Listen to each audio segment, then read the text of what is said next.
We ended the last lesson by firing up Excel and just having a quick look at the start page. And in this lesson, we're just going to get ourselves a bit more comfortable with the Excel interface. So to do that, we're going to just very quickly create a new blank workbook. Now, when it comes to creating new blank workbooks, there are a couple of different methods that you can use. Notice on the start page here, we have blank workbook. We could click to select that. Alternatively, if we go to New just here, we have the option to select a blank workbook from here as well. Now, if you're somebody that loves keyboard shortcuts, you might be trying to use the keyboard shortcut Control-N just here to create a new blank workbook. But notice if I press it, it doesn't actually work when you're on the start page. So we're going to need to click to select the blank workbook. Now, a couple of things to note when you first create a new workbook. Notice the terminology that I'm using there. You may hear people refer to workbooks and worksheets. So what is the difference between the two? Well, if you take a look right at the bottom here, we have a tab that says Sheet 1. So this grid structure that we're looking at right now, this is called a worksheet. Now we can have multiple worksheets, and if you notice to the left, we have a little plus where we can add new sheets. So these are all worksheets, but the container, the file that contains all of these worksheets, is what we refer to as a workbook. So just make sure you have those two pieces of terminology straight in your mind.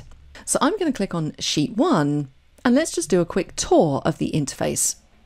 So right at the top in the title bar, notice this is where we have the title of the document. Now, when you create a new document, you're just going to get the default title, which is going to be Book 1, Book 2, Book 3. Now, of course, that is very generic. I would highly recommend that you do rename your documents. So we can rename this file by simply clicking in the title area, and then we can change the file name. So I'm going to call this My First Workbook. We can choose a location to save. Now, notice by default, it's going to save into OneDrive. And the advantage of saving it into the cloud is that every time you make a change, it's going to automatically update. You don't have to keep pressing save. It also means that you can access this file from anywhere through the online portal. So in general, I would always recommend that you start saving your files into the cloud. Now, I'm not going to worry too much about any of the rest of this stuff at this stage. Let's just get this workbook saved. I'm going to click on Save. Notice that the title changes at the top. Now, as soon as we named this workbook, another thing happened. You may or may not have seen it. It was pretty quick. The autosave button just here toggled itself on. Previously, this was toggled off. So this means that now every time we click and start typing and working in this workbook, all of the changes I'm making are constantly saving back to the cloud. So this file is always up to date. Also notice that we do have a little save button just here, but it has this little cycle, this little green cycle icon on it, because this now acts as more of a refresh between what we're working on and the cloud.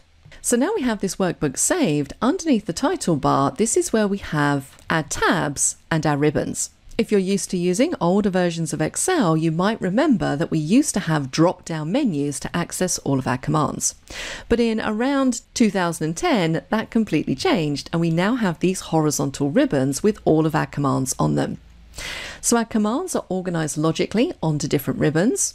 We have Home, Insert, Draw, Page Layout, Formulas, Data, Review, so on and so forth.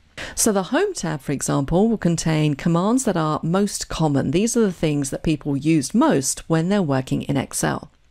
And you can see that all of our commands are then divided into different groups. And at the bottom, we have the group name. So we have clipboard, font, alignment, number, styles, so on and so forth. And you'll find that pattern across all of the ribbons. We always have groups that contain our commands. Now, if you're brand new to Excel, it is going to take a while to kind of really get to know where all of your commands are located on these ribbons, because there are so many different commands in Excel. And I might add, not all of them are on the ribbons. Another thing that you should be aware of is that with some of these groups, you'll see that they have a little diagonal arrow in the bottom corner. For example, the alignment group we have this little diagonal arrow. If I hover my mouse over it, we can see the screen tip pop up there that says Alignment Settings. Hi, from everyone at Simon Says It. We hope you're enjoying this training lesson. Please like this video to show your support for the channel. If you want to take your learning further, earn a certificate for this course, and gain access to over 200 courses ad-free, click up there and go to simonsaysit.com. Thanks for watching, and back to the course. And if we click this, it's really going to open up more options related to this specific group. So if you can't find what you're looking for in the alignment group on the ribbon, click the diagonal arrow to reveal more options. And you'll find that follows through. If we go to the one for font, we have more font options underneath there. So don't forget, we have those little hidden dialog boxes underneath these diagonal arrows. Another thing to be aware of is that when you hover your mouse over any of these commands, you're going to get what we call a screen tip. And that's just really a helpful little pop-up that's going to tell you the command name and also give you a brief description. So this is super useful if you're not really sure what a command does. And you can always click Tell Me More underneath to open up the help file related to this command. So tabs and ribbons are a really important aspect of working in Excel. Now, underneath our ribbons, notice that we have this mostly empty horizontal bar. But we do have some icons on this bar on the left-hand side. This is where we have that auto-save toggle. And currently I have a save button, I have undo, and I have redo. Now, both of these are grayed out at the moment, so I can't click them because I haven't actually done any work to undo. If I was to type something, I'm just going to type hello in here, notice that they're now accessible. And if I want to remove that, I could click on undo, or I could press the keyboard shortcut Control Z to undo my last action. So undo and redo, really useful. Now this little group of icons is referred to as the Quick Access Toolbar, and we have a whole lesson dedicated to customizing this area. This is basically somewhere where we can add commands that we use frequently to make them easy to find, so we don't have to go hunting through the ribbons looking for specific commands. So we're going to talk a lot more about this in a couple of lessons' time. Underneath the Quick Access Toolbar, we have the name box, and that's going to display whatever cell I'm clicked in. So it's telling me I'm clicked in cell D4. If I click somewhere else, it's telling me I'm clicked in cell F7. Now there's a lot more you can do with this name box, which we'll get into a bit later on in the course. And then next to that, we have the formula bar. So this is where we come to type formulas and also edit formulas. And then the main part of this screen is taken up with our worksheet. And all worksheets in Excel are based on columns and rows, which gives this kind of grid structure. We have columns labeled with letters and rows labeled with numbers. And this makes it super easy for us to reference specific cells.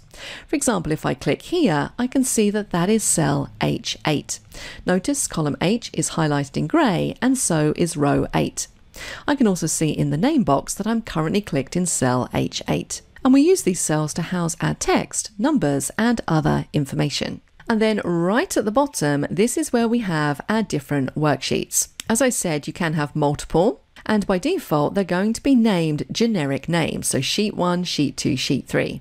Now, of course, we can rename our worksheets to make them more meaningful. And again, we'll look at that in another lesson.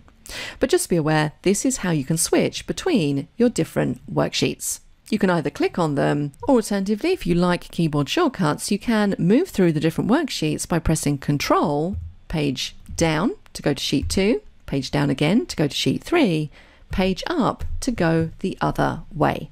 On the right hand side, we have a scroll bar, a horizontal scroll bar, I should say. And then running right across the bottom, this is where we have the status bar. So the status bar is where you're going to find different pieces of useful information. And what you see down here will change depending on what you're doing.